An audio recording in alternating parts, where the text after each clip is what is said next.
j'ai trouvé que c'était aussi intelligent de proposer, d'accepter l'euthanasie dans certaines conditions.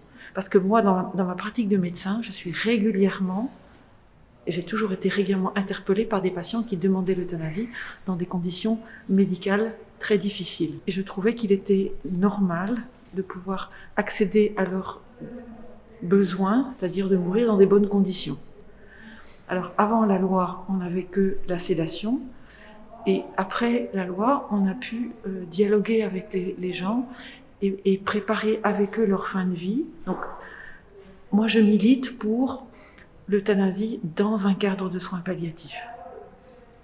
Voilà, et je milite, j'ai écrit un livre sur le sujet pour expliquer pourquoi moi, médecin catholique pratiquante, de temps en temps, je pratique des euthanasies à la demande des patients, dans le respect strict de la loi, dans le respect du patient.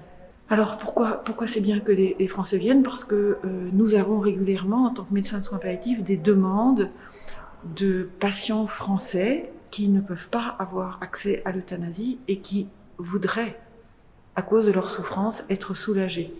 Et tout ce que propose la France aujourd'hui, c'est une sédation. Donc ça veut dire qu'on leur dit « vous voulez mourir maintenant ?» Ce qu'on vous propose, c'est de dormir.